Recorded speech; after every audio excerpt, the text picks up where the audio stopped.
New season of Pokemon, a new season of football, a new episode with our podcast. Hello, everyone. My name is Eric Leon, the man rated EDL, and I'm here with the person putting in his application for Hater of the Year, Evan Desai, and we are the Old Amber Archives. So, Evan, how was your weekend so far? It's been great football wise. Just watching football, it's great. Having back to back days of college and NFL. Played in a cup on Saturday, did shit. Uh, misplayed, and then just got donked. Two of the worst things that could happen to you. Uh, but overall, it's still weekend's been great. I got to chill and watch a bunch of NFL today. Got to look at a bunch of deck lists, trying to figure out what people are gonna play for Baltimore. Did that too while sitting on the couch. So we'll see how it goes, man. Let's see how it goes. Yeah, definitely. I know last week we weren't on. I was out of town. I was actually at the SAC Anime convention, and for that, they had a tournament, a 14-man tournament. I entered myself in, and I was able to actually capitalize and win a box off of that. So that was my tournament run for the past 2 weeks that I was able to find success in. Outside of that. Just been working, keeping up, working on some projects I've been working on. We'll cover that in a minute. So, but now talking about the new season that's coming on here. Obviously the season started well before Worlds, but overall, Baltimore is kind of the starting point for a lot of people when it comes to the Pokemon season this year. That's the first big regional that's coming up, and that's going to be where everybody starts to set the pace of what they're trying to do. So with Baltimore coming up here, there's a lot of things that we need to discuss. So first things first that we're going to discuss in regards to that is, Evan, whenever a new season starts and a new thing goes on, what do you think is the most important thing to focus on, especially when you're going to that first regional? Uh, I think with any really it's just understanding what deck you're gonna play and being comfortable with whatever deck you're gonna play. I don't really like people that change their idea of what they're gonna play right before, like the night before. You always see that Hmm. somebody's posts on Twitter. Oh, I just changed everything. I'm playing a completely different deck. Like no, you should have a pretty good idea of what one or two decks you want to play going into original, and have be comfortable and played enough games on them to go in and know the ins and outs and every matchup you're gonna play with it. Obviously, you're gonna hit some random stuff just because there's gonna be 3,000 people in Baltimore. There's some people playing some stuff you're not gonna you haven't seen. Like first time I played against that Blood Moon Ursula Iron Valiant deck, I was didn't know what the fuck was going on. This is like I kept getting pinged and hit. I was like, what the hell is going on? This is wild. Yeah, because I didn't. That wasn't on my radar at all. And then the same thing, like I played against a couple days ago. I played against our boy Lupe, playing the Ancient Three. Oh, not the Ancient Three, the Hmm. The Loyal Laurel three. Three deck. Yeah. And that was pretty wild, just seeing that thing, how that thing worked. And but I won the matchups I was playing against that because I was playing Ancient Box, and I just kind of understood what I need to do with the deck I was playing. So even though I was playing against something two random decks I never played against before, I could figure because I was so comfortable on the deck I was on, I could understand what I need to do to win those matchups. And I feel like that's a big thing that needs to go into regionals. For me, especially going to regionals, really choose my deck about a week out from regionals. I would have my list submitted, and 95% of the time, that's when I'm gonna play. There might be like a card or two I may switch in the deck because of certain matchups I hear from other people saying that's be big, but it's really changing over a deck to something completely different now, something I do. Right, right. No, and I think for a lot of people, this is coming off of Worlds, and we saw the world meta that it was in regards to that. So it's like we already kind of have an idea of what's working, what's moving along here. Obviously pivoting from what was successful at Worlds and just kind of making sure that your deck is top notch and everything. I do agree with you. Whenever you're going into a regional tournament, you got to have that confidence that you're playing the right deck that you're playing with. Last season when I started playing, I was on Maridon. I stuck with Maridon, and going into the tournaments, overall, I always told myself, whether or not I was successful or not, I made day two or not, or I just went 0-3 and dropped. You know what? This is the deck that I'm the most comfortable with. So this is the best decision for me. Whereas, a lot of other people, it's like you win, you lose, and you start losing, having that confidence, that crisis of self. You can never have that at a type of thing. As long as you have confidence that you can pilot your deck, that's going to get you very far. Um, so now going into that and talking about the meta share, one of the things I've started to notice, I don't know about you, in regards to paying attention to postings and who's being successful. Is it just me, or does it seem like Zard's coming back and coming back with a vengeance? Yeah, I feel like there may have been something figured out. Was Zard like obviously the Reggie Drago matchup is pretty bad if they hit you with the Trifrost attack early. It's kind of rough to get back from that. But if you survive that turn where they could get it off, where you could have everything unevolved, then it becomes very much a favorable matchup for you. You have a really good, it's at least a 50-50 matchup for you to get back in there and win the game. I feel like playing the Dustnor helps in certain matchups. I have had, it really helps against in the Ancient Box max up as Ancient Box. You can take a two prize turn in one play and not really worry about things. Yeah, and then in the cup I played on Saturday, I feel like there was like 5, 6 people on the Zard, and I do feel like people are back on the Zard. Like I want to play Zard. Zard's still good. It still wins the majority of its matchups. Uh, and yeah, it's like Zard's still good. Like obviously, it's gonna have a bad. If you play against the Reggie Drago and it hits you with the Triforce attack, you're gonna be screwed. But they have to have all the pieces to get that done, and you just gotta bet that they're not gonna have all the pieces to get done 2 games in a row. Yeah, I see here in the chat, we have one of our locals here, Dre, who just actually recently won the last two cups with Zard, Yeah, and so he was commenting that Zard is definitely goaded. I see that deck, and it's one of those decks that just does not want to go away. Anytime it's very much becoming that type of deck where you think the meta is going to pivot around it and take it out, and then suddenly bang, there it is, right back into it because something just came out of the new set that makes it even more powerful in regards to what it can do. And I think, at first I wasn't really that expecting Dusclops to matter in regards to that build, but then again, watching and playing a couple of games and seeing how it works out, it is something that you can knock yourself out, which sets up, it's one prize. You're not really worried about that because you're a two prize deck. You get to add an extra 30 hit points in regards to what you're going into. So you get more powerful in regards to that as well. And you can either soften something up for a KO, or you can, like you said, take an extra multiple prize in regards to that. That right there is just terrifying if it gets set.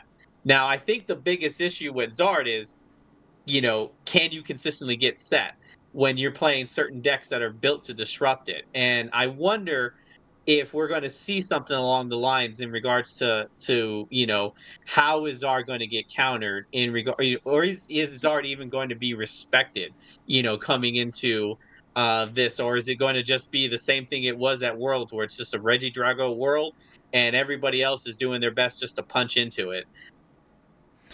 I still think it's gonna be a heavy Reggie Drago just because with 3,000 players, a lot of people is just gonna be like, oh, Reggie Drago did good at Worlds. It's got good matchups across the board, and there's gonna be a lot of I still think Reggie Drago will be the most dominant deck played.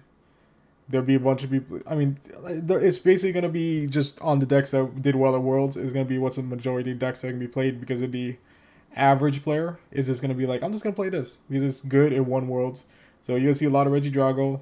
Um, I expect the Iron Thorns to be played. I mean, there's some because there's obviously gonna be some like there's at least like 100 people that are gonna be at the regional that are Iron Thorns believers, Thorns truthers, and one of those is gonna have a deep run just because he's gonna hit all his good matchups. Uh, but uh, yeah, man, I've been playing the Zard recently a little bit online when I get time to, and yeah, it's just that Dustnor. Like originally, like even from a month ago till now, I feel like it's I like it so much more than it was a month ago. A month ago, I was like, this deck isn't good. The Dustnor doesn't bring a lot of value to the deck. And for some reason, over the time of playing it, playing some more turns, and maybe playing in what's advanced in the meta, people changing the decks you're playing against, it's been really good. I feel like it's been really, really nice. That does not it because obviously you play against any other thing. You get the stage one out. It gives you that extra 50 damage. Take the knockout. All of a sudden you're hitting for that. If there's some big body in front, you can hit up to the 260 mark for a knockout with the dust storm pop and adding on the 30 damage uh, from the prize being taken. So it really does help math out early knockouts with Zard, which usually becomes, which I think was an issue, right? If nobody, the opponent didn't take a knockout early, then you're attacking 180. And you had this issue. You played against a Zard in San Antonio when at regionals last season, and basically you Yeah. won. You won that matchup, but you just kept attacking into the Zards without taking knockouts, so they couldn't reach for your Maridons or reach for your Rikers or anything. Right? That's basically what happened. Now the Dust Nor basically changes that math, and you can just take the knockouts on everybody and get into and just change that matchup. Yeah, no, that was I remember that because it was very much, well, if I take a one prizer, he's just gonna return KO me. So I didn't have the KO ready, so I just passed. And it was hilarious because they did not see that coming. In regards to, I'm just gonna give up a turn and let you get set and then blow up your Zard so that you don't have a counter in regards to that. Now, one of the things that I want to ask you is Zard going to be able to actually take away percentages though from Reggie Drago? Because everybody is still very much in belief that Reggie Drago is going to be a top tier deck. So it's like we saw Worlds. It was like what 25% at Worlds, Reggie Drago. So what do you think? Do you think the over under? What would you say if you're a betting man? I'm gonna say 12%. What do you think Zard's going to be at in Baltimore? Over or under 12%? Over because I think a lot of the better players are gonna pivot onto the Zard because they're seeing that the matchup with the Drago isn't as scary as a lot of people believed it to be early. Yeah, I just think we're gonna see a lot of the higher level players on the Zard for Baltimore. I get the feeling, I get the inkling from just talking to people. What little feelers are out there with some higher level players. Uh, Unless they're giving me the smoke screen, just trying to get into lying season and trying to meta manipulate. But from right now, I think the Zard percent is gonna be higher. I still think Reggie Drago will be the highest played deck, just because I think that's the deck that's gonna be played by the more average player. The more mid range player is gonna gravitate to the Reggie Drago because it's just you can quick win to the matchups. You can just quickly win to the matchups. There's a lot of tools that lets you dominate certain matchups. If you're playing against a player that doesn't know how to get around it. So I still think the Reggie Drago will be the highest share. I think Zard will be second on there. And then I think Maridon will be third. I think that's going to be a top three played decks. in Baltimore, and then you can spread it out. You can spread out the rest of them with scattering of Roaring Moon, Ancient Box, some Guardian Believers, Thorn Believers. Some of those out there. Yeah, no, and so interesting that you think Miraidon's gonna be the third. I always see Miraidon as like a top 5, top 6 deck because while yes, it can definitely, cook and get yourself some quick wins fast, it it seems like it's lost a little bit of that consistency that if you don't get that first KO, that quick KO or that, crippling KO, you're kind of just stuck there. And so for me, I would say Miraidon is probably going to be in the top 5 just because it is a fast deck and a lot of people are going to be high on it since Jesse Parker did, amazing in regards to what he could do with the Miraidon build. But at the same time, if Zard's going to be prevalent, I wouldn't be taking Miraidon. That is a scary back and forth in regards to that matchup. For me personally, I think I'm going to go on the edge and say top 3. It's going to be Reggie Drago. I think Zard's going to be next, but I think it's going to be under 12%. I'm going to go with the under on that one. I'll take Okay, that bet. we'll take a we'll put a beer Um, we'll put a beer on it at a trivia night. We'll put a beer on okay, it. All right. well, yeah, we'll put a beer on that. Well, that's our bet. And then I'm gonna say Lugia is gonna be third because Ooh. Lugia doesn't have a lot of bad matchups and it can knock out a lot of the bigger decks like Reggie Drago. It can go toe to toe with Zard, especially if it's piloted by a good player. And so I think Lugia is going to be the third most popular deck played at Baltimore. Well, I know one person that's probably gonna be playing it as a boy V Star. I would bet a lot, bet all the Coors Light I've ever seen that a boy V Star would be playing it in Baltimore. If he doesn't, I'll be shocked. But no, that's a good call. We'll see we'll see how we rank out on that. Uh, but so basically, we still believe the top two decks will be the same. We're still in agreement that it's gonna be Drago and Zard. Percentage wise, maybe we won't have agreement with that, but uh, I have Lugia on my top 5 decks as well.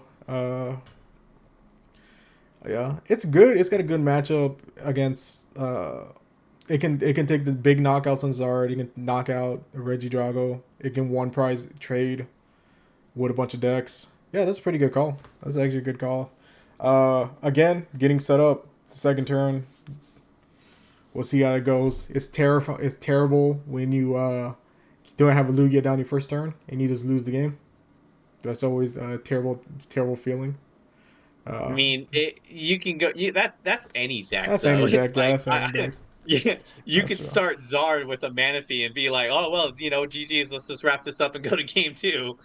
Our boy Dre, King Dre, is agreeing with you on his top 3 most played. So let's see how that runs out. We'll bet another beer on that. If one of our top threes come through true on that, we'll put another beer on that. Okay. Yeah, I'll take that. Yeah. Uh, but yeah, I really don't expect. I mean, I do want to see some random stuff do well. Like I would love to see like a loyal 3 deck make a run because this is fun. I would like to see an ancient box make a run just because I'm partial to that deck. Obviously, that's majority what I've been playing recently when I'm playing in competitive stuff. Uh, I mean, it's been dominating in a lot of online tournaments, and I think that deck is just a scary deck to face because you can pilot it with Ancient Box. You can go so many different ways with that deck, and I think that's what makes it the most terrifying. Is that you can just go small ball and just do single prizers. You can add in your two prizers on there with Petrarun and Fezidipity just to give you a little bit more safety nets and then on yeah. top of that, you can throw in there big Roaring Moon, and it's just like you have a big hitter that one shot something.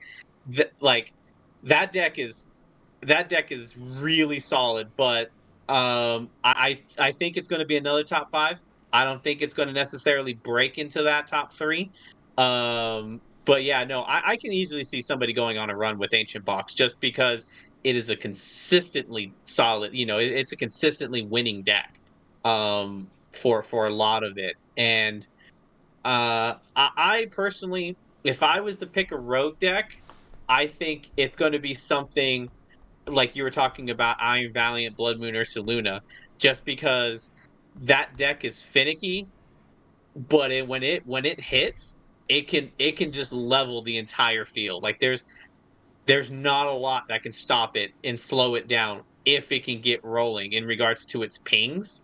Uh, So I think if I was to see a rogue deck that was to be streamed on day two, I would probably go with the Blood Moon Iron Valiant deck. yeah, that's such a fun deck. It's a crazy. It's a good one price deck. It can take cheap knockouts and just being able to ping, 60 HP stuff that's on the bench. Against a Zard matchup, you can just go ping, ping, ping, take out a Pidgey, real quick. Uh, our boy Doug, that's a deck he's on, and Doug always plays rogue stuff. At this past cup, which I think he made top 8 on Saturday, he cooked up a cloth build. That I got to get the list from him to try out from, but that's just wild.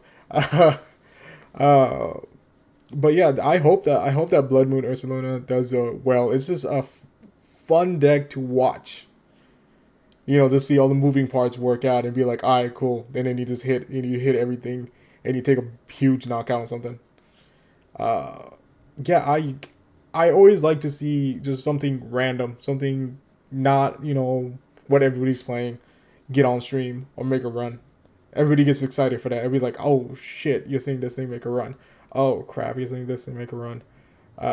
That's always fun. The best version of that ever was at I believe it was 2016 Worlds when that Mega Adino deck Hmm. won it, and everybody's like, "What the hell is going on? What the fuck is this shit?" And you just saw a deck that came out there and beat the meta, and it was like that was a bunch of Night March, and that thing could like take a 3 price turn in one attack. That was so it's always fun to watch something rogue, something random, really make a deep run into a tournament. And this will be the first regional set with the new rules. It's gonna be 21 point must into day two, I believe. At the amount that's gonna be there, we'll see exactly when the final numbers are there. But you're gonna need to go 7-2, at least to make day two. And then it'll be a shorter day two, only 4 rounds. It looks like, I think I'm trying to remember off the top of my head, 4 rounds in day two. So it's gonna be weird. I think it's gonna be weirder for a lot of other people, but since you gotta complete games now, you can't really take ties, right? And I feel like there's gonna be a lot more. Oh man, I can't wait for the Twitter that Saturday night when people are complaining about people going back on gentlemen's agreements because people are petty and after they'll agree to a gentleman's agreement, but then when they lose, they'll be like, "Nah, I'm not. We're gonna take this tie when I'm not giving you this win." That's gonna be fun to watch. That's gonna be fun to be watching Twitter that day and seeing what's happening. But yeah, it's gonna be weird. It's gonna be different because now it's like winning 6 games, winning 7 games instead of winning 6 games really makes you maybe reconsider a couple decks you play because you're like, I gotta make sure that I can complete games here. I can't really take a tie. I can't, or if because yeah, you could take like 2 ties. You can even take 3 ties. Before, right? Because you can still win 6 games, but now it's like, nah, I gotta win 7. I gotta complete these games. I gotta get this shit figured out.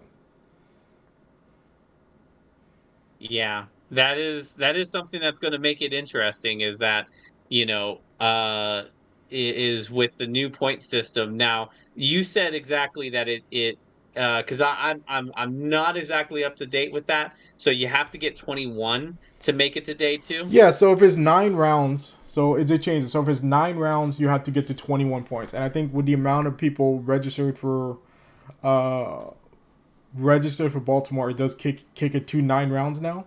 So it's certain points. So now it goes at 7 rounds. You have to get to, I think it's whatever, 15 points.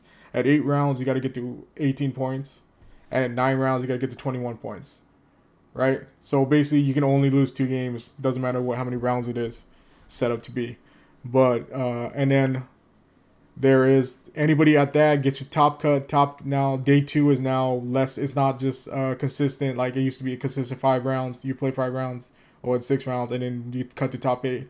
Now it's 4 rounds, and it cuts to an asymmetrical top cut based on how whatever the eighth person's I think points is. Then everybody else with the same amount of points would cut into that, and you get asymmetrical top cut. It's stupid. It's kind of similar to how it was before they went to the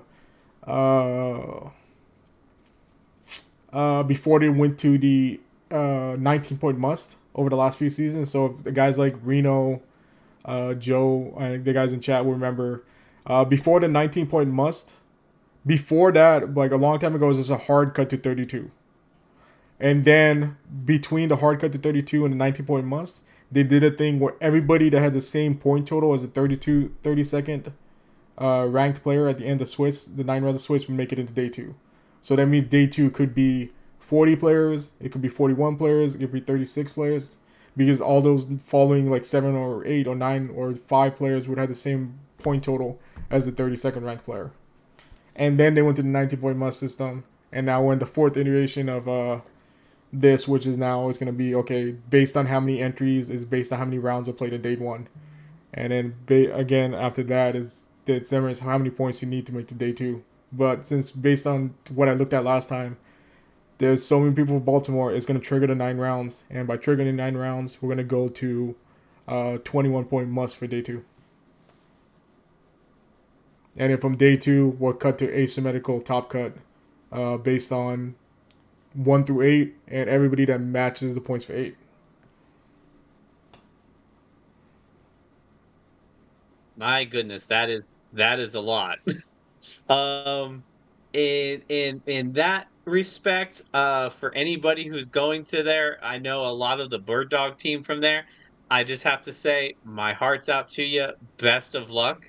Because going through that and having to play more consistently a solid 9 round tournament is that is an endurance on of in and of itself. And then now to have to hit 21 points, that is a lot. So for anybody on that side of it, good luck good luck into reaching that point from there. So now discussing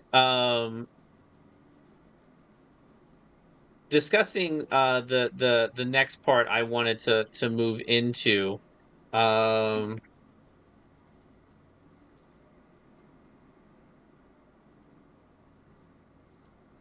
with with my apologies on that. With Baltimore coming up here and a lot of people um picking their decks like we are discussing it. Now listen, Evan and I are not going over there. So, you can take what we're saying in regards to this with a pinch of salt. We're not necessarily trying to, convince people to play a certain deck or to move to a certain, angle in regards to this aspect, but there are a lot of people out there who like to. There are a lot of people out there who like to manipulate, as some people would say, in regards to the meta of this here.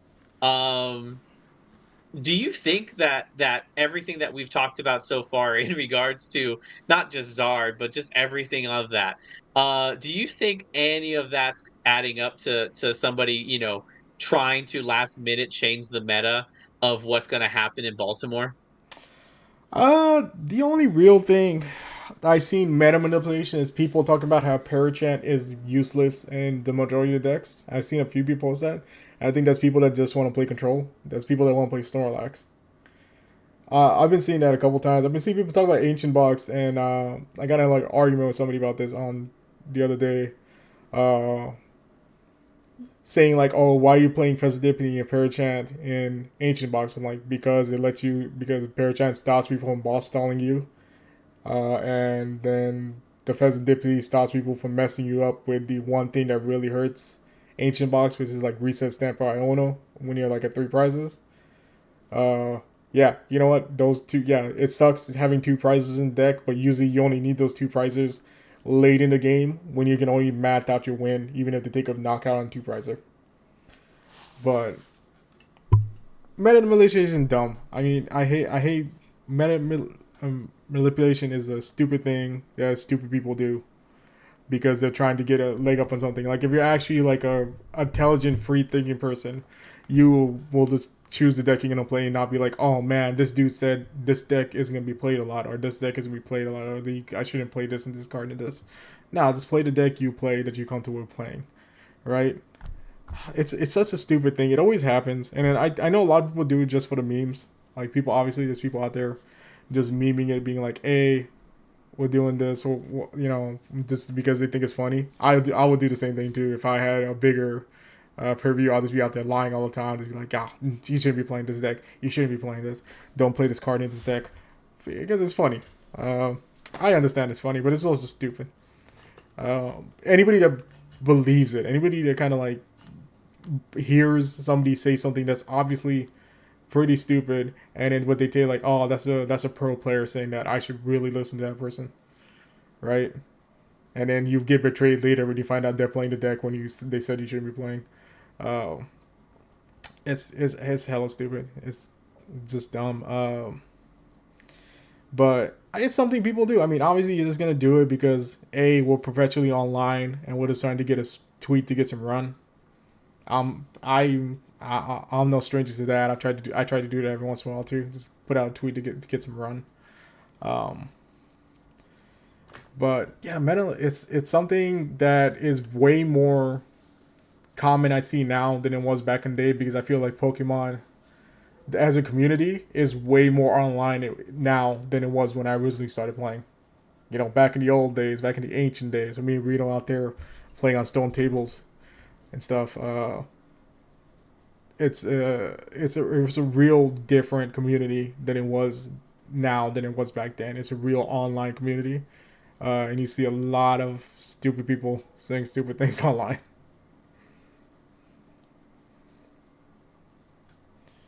Definitely in regards to that there. It's something that, we have Tavo in the chat over there talking about how, it's already affecting his team in regards to that. So it's one of those things that you just kind of, you gotta pay attention to where you're taking it from. It's like I said, for us talking about the meta and what it is, we're just talking because we just like to talk. I love to hear the sound of my own voice every single day. So I can talk about Pokemon, I can talk about this stuff all day long. It's not coming from somebody who's trying to play the game in regards to manipulating that aspect of it. And Evan, well, Evan's just a hater. So, Yeah, we don't have to worry about Evan in regards to, what he talks about. He hates everything equally. that's So, um, so in regards to that, um, meta manipulation, it's something that, it's another facet of the game that I think a lot of people don't think about when they're planning their trips for regional tournaments, but something that, you have to plan for. You have to anticipate what you're hearing from certain people. Are they doing this just to play you, or are they actually trying to give you sound advice? that's true. Also, one thing I want to talk about on regionals because we're getting into the season and now people are trying to plan out all the trips, how much is going to cost me, whatever, all the things that it's going to play. I see people tweet about it, talking about the expenses. And I'm telling you, if you can hear my voice, risk it all. Take out all the loans you can, max out all your credit cards, do everything you can. What's a little crippling debt between you and glory? You're gonna make that top 32. You're gonna make that top 3. You're gonna get the money back to pay all those bills after you spend $1,000 to get to whatever random ass regional you need to get to. You can do it. You can do it. Max out every credit card you have. Take out every loan. Borrow money from friends. Do anything you can to get the money you can to get there to that regional because you're gonna make that top 32. You're gonna make that top 8 and get all that money back. Obviously, Now, the thoughts and opinions of Evan are the thoughts and opinions of Evan. Do we here at the Old Amber Archives don't necessarily encourage falling into debt in regards to that. That's something I did last season, and I'm still financially recovering from it. Um, but I will say, if you're going for worlds, I will say you have to put your money where your mouth is in regards to that, especially this season since it's not a point break, it's a top 125 break. So for that aspect of it, you are going to have to go out there and take your shots. If you can find a way and within your means, financially speaking, uh, make those trips and everything, all power to you. Go and take advantage of it. Some tips that I would say um, the closer you are to the convention center, the better. Yes, it's cheaper to go a further drive back, but the Uber drive that you're taking from there to the convention center, it's gonna offset that cost. So buckle up the money, get something close to the convention center. That way, you're not waking up super early. You're not relying on an Uber driver to get you there on time. You can just wake up, walk to the convention center, and get yourself ready for that. That's tip one. Tip two, don't spend all your money in one place because yeah, there's a lot of tempting things in there that you can definitely get yourself caught up in on that'll between plushies, between side events and all that stuff. If you're there for worlds, focus on the tournament.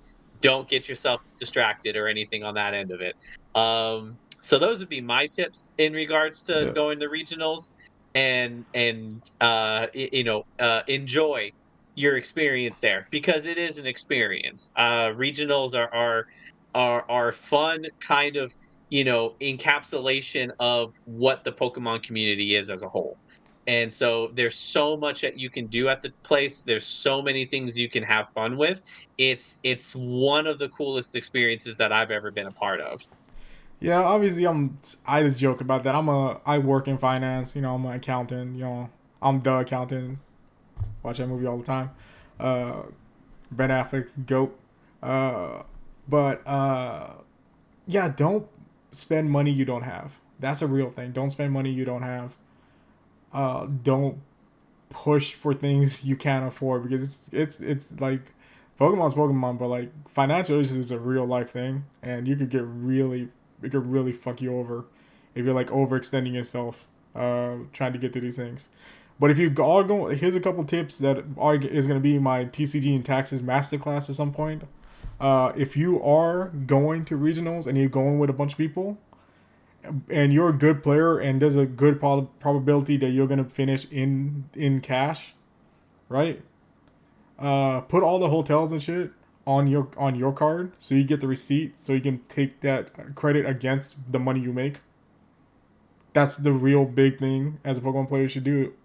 If you're a Pokemon player that consistently like if you're like consistently out there like making money at tournaments, make sure you're the one that's putting all the stuff on your card and getting your friends to pay you back.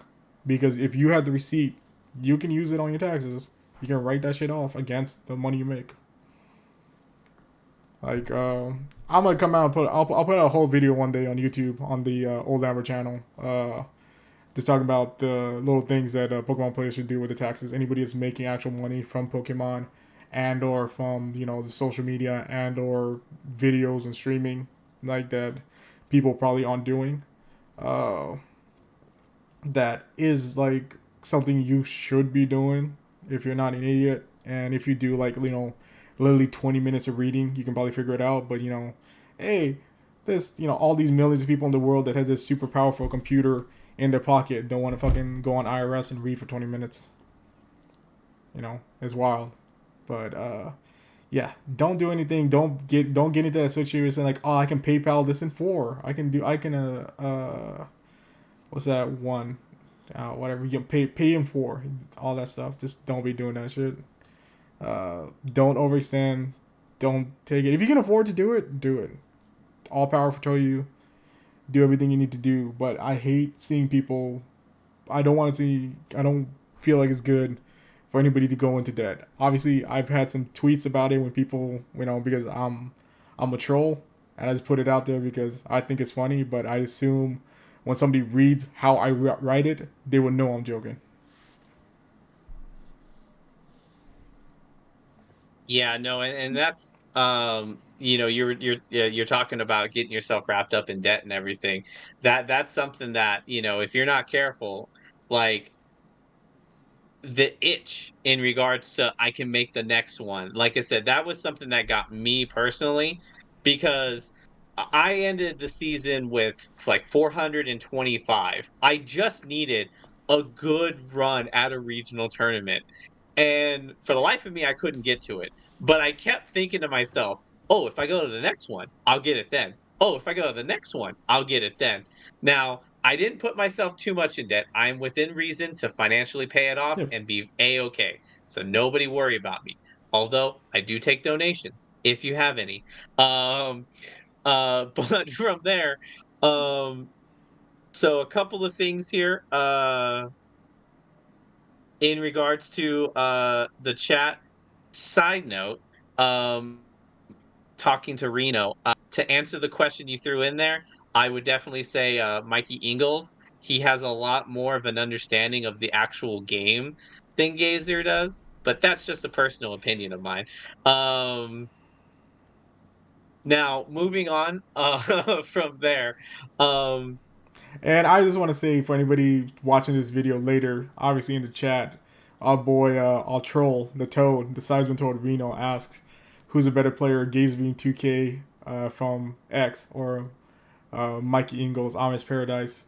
And we both firmly agree Mikey's the better player because Mikey has never said Burst Roar instead of Bellowing Thunder, and then got pissed at the guy for calling him on it. Uh, I've never seen Mikey do that. I've never seen Mikey miss, say, an attack. And we have undeniable proof that Gazer has done that. And then he just got really pissed off because his opponent, the slow playing Acradio, did not let him take it back. When I'm like, that's the one person you should know is not going to let you take it back, especially at a League Cup. Like, come on, bro. You just read the card. Read the card. There's two attacks in the card. Read and say the one you actually want to say. it gets confusing though. Like I understand, you know, like I said before, that's why I play decks like Miraidon.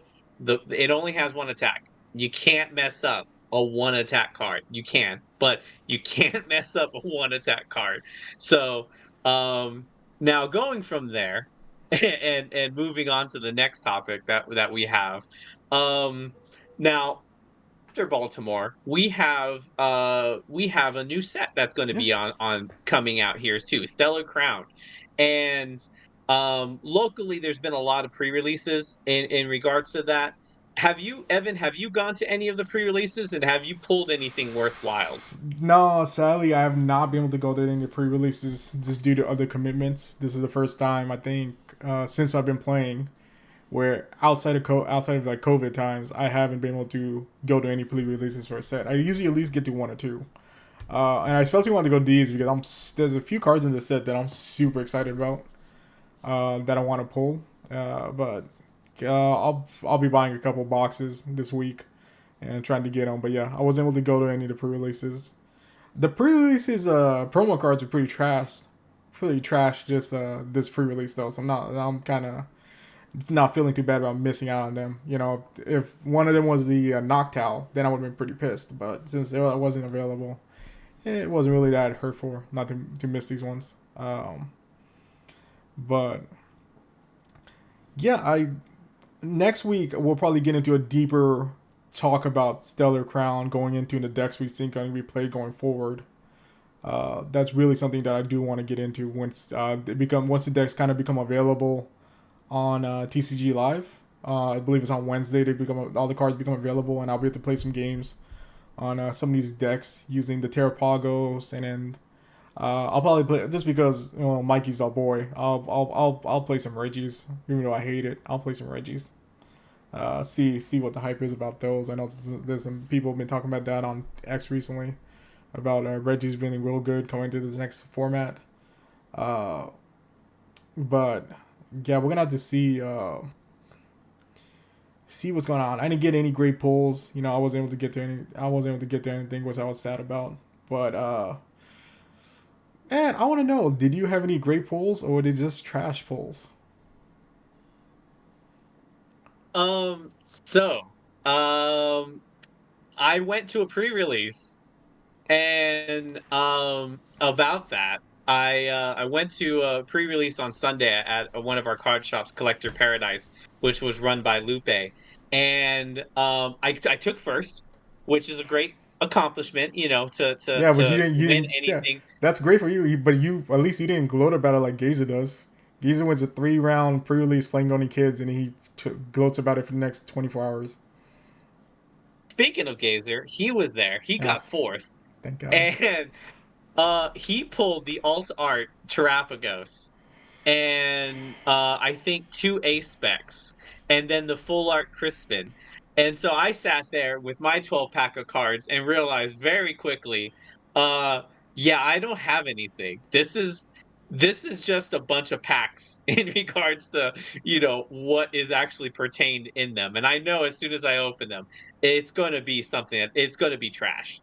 So on that aspect of it, I already know with my pulls, they're not going to be successful if I ever get to opening them.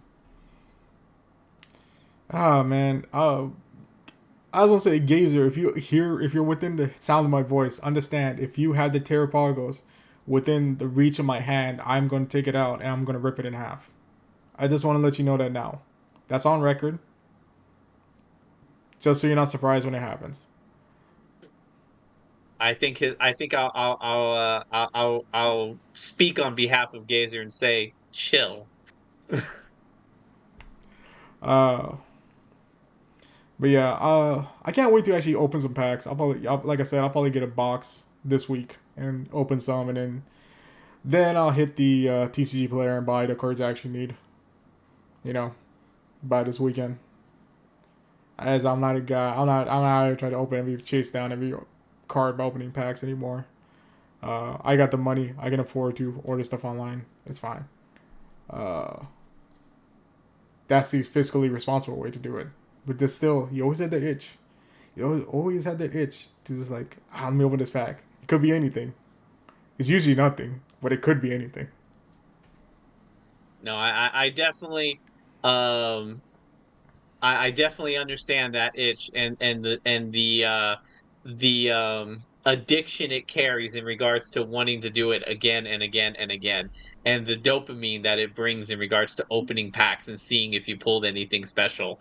Um, and on that note, because that is something I have been doing, and I think at this point I'll make the announcement. Like I said earlier, I had a project I'm working on. So I am uh I did have a YouTube channel a few years ago that I'm reopening back up again and retooling for Pokemon related stuff. Just because I've been working on some videos, working with you in regards to this podcast. Like you talked about that little itch that you get of making content. It has definitely come back in regards to what I used to do back in the day and wanting to do it again now. So I am opening up, or I am starting a new series. It's going to be called Trash Pulls, which is basically just covering the simple fact that anytime I open packs, it is always terrible. And it's not just going to be basic booster packs. I do want to focus on, the other things that are released in regards to the Pokemon stuff, like tins, like boxes. Um, Fortunately, I work at GameStop, so I can get a couple of collections and special releases pre-ordered so that I can kind of build up to that as well. So over the next few months, I'm going to start releasing those videos and bringing it up. I hope you guys will watch it and enjoy the content of it. But yeah, so I am going to be starting that up soon. I am also gonna be investing in that because when I go to conventions and stuff, I'm gonna start buying old packs to see if this fool pulls anything. I'm just gonna start buying like, man, if I can find a fossil pack, I'm just gonna buy it, get this full, say open it, see what happens. That's gonna be great. Then I just pull like a Neo Genesis pack. I just be like, I'll take this, pull this. Look at this pack I got from 2008. Open it. This E-Raider pack. Look at this E-Raider pack. See, there's anything good in here.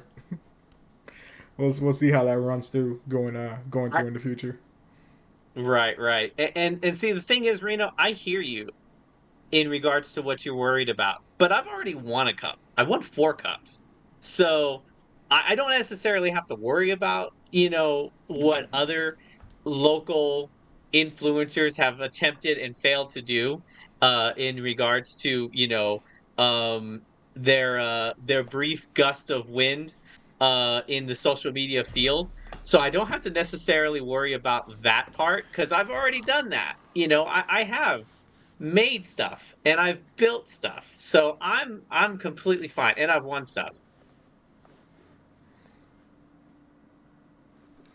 No, it will not be in a hot tub, Thomas. No, it will not be in a hot tub. I will do a hot zone stream one day, personal, just for me. Uh, but yeah, I really can't wait. Like I've seen Eric's some of his test runs of some of his videos, and I given him a couple critiques here and there on them. I feel like he's at a good point. I mean, we talked about this a couple weeks ago at trivia when I was like 4 or 5 beers deep. Uh, but I feel like I watch one of your videos. I give you a little critique, and I think we both kind of like, oh, that's actually a good idea. So I was happy about that. So I can't really wait for this thing to get posted. You to get this started, get this worked up, and get this thing figured out. I'll be subscribing for sure from my personal account.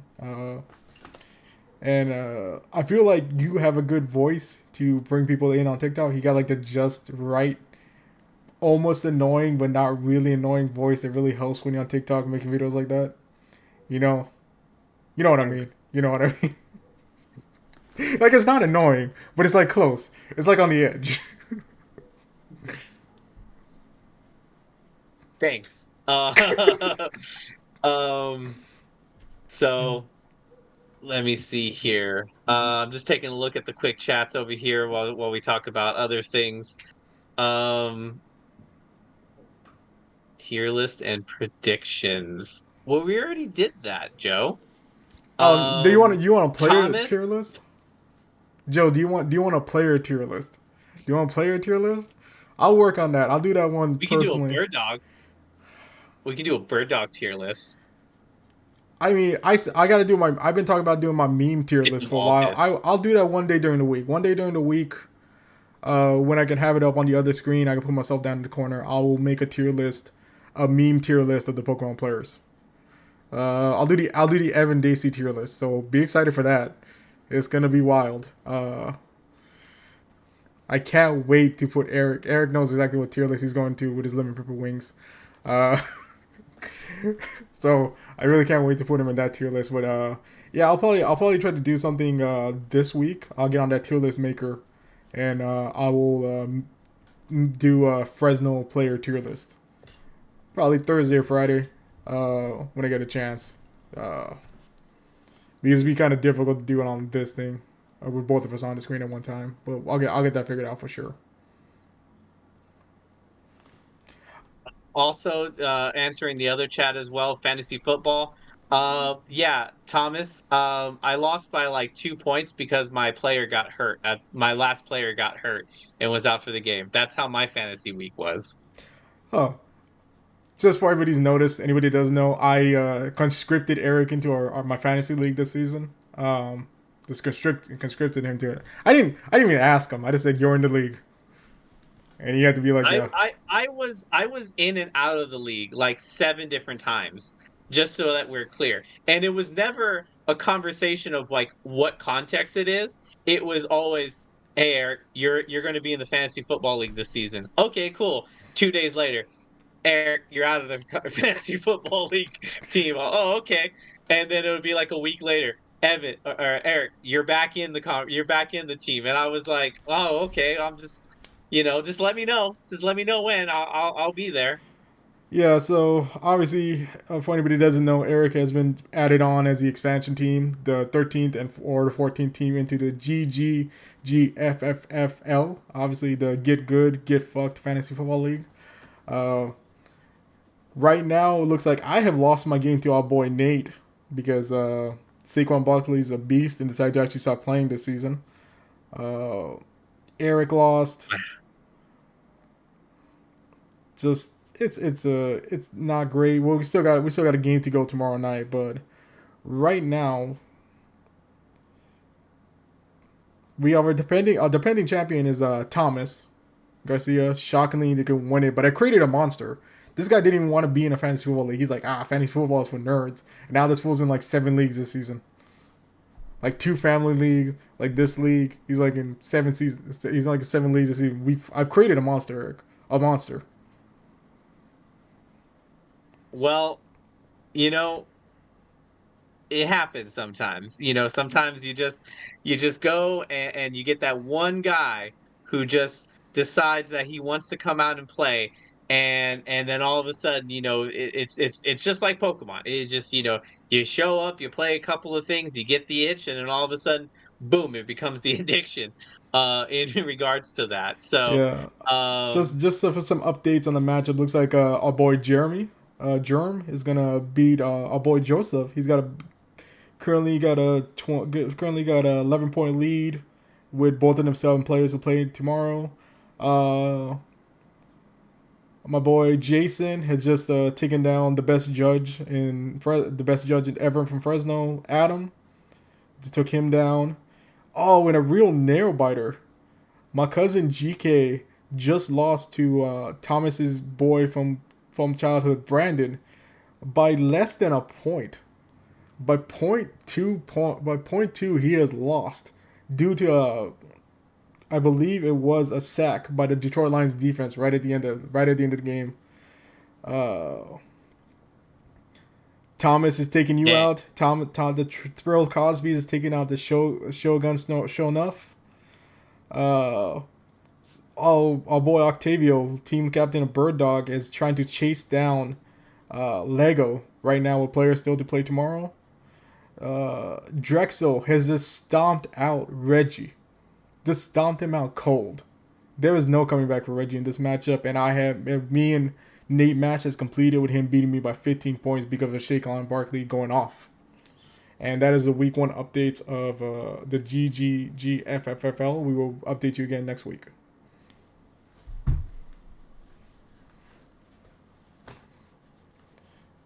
Uh, Love fantasy football. So great. Yeah, fantasy football, it's a nice way to watch football and not necessarily be so invested in a team, especially when your team is really, really bad. Uh, I'm a Bronco fan, so it's fantasy football makes the football season digestible for me, on that aspect of it. So, all right. On one other topic I did want to talk about before we wrap up. I don't know if you saw this, but somebody and on my board, I saw this on X as well. And Reno obviously made a joke about it because I've done this before. Uh, Somebody at a cup in New York threw their opponent's deck on the floor after losing, and I believe that was an actual spite where I've done it for a meme when I threw a boy Gage's deck across the room at Hobbytown League back in 2019 or 2018, I believe. I did it for the memes. This actually happened for real. And then the follow up on that is both players were disqualified, which is I think is wrong. I feel like if I got my deck thrown on the floor and I get disqualified, I would have some grievances on that. But that was some ska on X today. Uh, I wo- I wonder what the context is for the other player getting disqualified. He had to do something that, while seems natural if somebody was to throw your deck around, you know, just hit the wrong guidelines of the Pokemon's place. But so just threw his deck across the room, huh? well, I don't know if it across the room was threw it on the ground. Threw it on the Mm. ground. But it's something I would do. I would do it as for the jokes. I'll do it for the memes, but I wouldn't do it for the actual like being upset because I lost. I hope the other guy got disqualified because he punched that dude in the face. I hope that's what happened. I'm gonna try. I'm gonna do some research. I'm out here doing some research right now. I just DM'd the guy that posted about it. I'm trying to get some information on this. I want to see what happened. Um, because if somebody did that, somebody threw my deck on the ground because they actually upset they lost, I would smack them across the face, like Gunther slap across the face. It would been they wouldn't be getting up. They'd be knocked out. Um, but man, Pokemon's wild, dude. This is the only dumb people that play this game to be You know, getting that upset over losing. I mean, I'll admit there have been times where I've been very frustrated in a game. I play Lost Box and I go right into a Klefki or a Fluttermane, and it's just like, well, this is really a frustrating experience. Let me just, draw a pass, since I can't do anything in regards to that. So I've been there in regards to having that um frustrating experience in regards to the Pokemon community. But you know, it's just like what we talked about at Worlds. You got to keep a level head. You got to realize, the situational awareness. You can't do that in an official league tournament. That's just bad juju. That's not who you want also to be known as or be acknowledged as the person who throws cards around. Yeah, no, you just got to keep your head on straight. And I understand it's sometimes difficult because some people make it really difficult, but that's just not called for. That's just my opinion. It's not called for. It's really stupid. Like actually getting that pissed off about. We say it, and some people get pissed when you say it is a kids card game. Pokemon is a kids card game, but here's the thing: majority of TCGs are kids card games. Like they're based off like media that was made for kids. One Piece is a anime that was made for kids. A bunch of older people like it. I love One Piece, but One Piece is a kids anime that's made into card game. Our boy Reno was super into the Naruto card game back when it was around. Hey, that's a kids card game because there's media built for kids. Um, Yu-Gi-Oh, same thing. Like everything is a goddamn kids card game. All like 90% of these card games are kids card games. Obviously, Magic. I don't know how that feels. I feel like that's more for a mature audience. It is what it is. Whatever. But like we're playing card games here. Like if the thing says like ages like 7 or 8 and up, it's a kids card game. But everybody, let's just understand what's going on here. DBZ, Vanguard 2, all those like the kids card games, guys.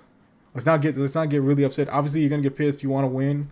I I get annoyed too. Even me, who really doesn't give a shit. Sometimes I get annoyed when I lose. But I'm not gonna stand there and like throw somebody's deck across the room because I'm upset. I'm just gonna throw Gage this fat ass's deck across the room because it's funny. I can get a laugh at everybody else. Or get everybody else to go because I find it funny. Maybe gazers, maybe gazers. I'll throw Gazer across the room. And he thinks I can with his fat ass. He thinks I can, but I can pick him up and throw him across the room if I wanted to. I'll put him through one of those tables one of these days. You would think, like, here's the thing. I want to get this straight. I want to get this straight for everybody. The way like tweet about Gazer and the way I talk about Gazer, you would think that I actually hate him, and I do. I That's it. That's the end of we don't need to go any further. That's just all it is. Yeah, I feel like that's a good place to end the stream. You should be getting your TikTok and your YouTube channel for trash pulls up soon, and I think Hmm. we'll definitely have that available next week. We have ready the links. We'll put it up so we can get to it.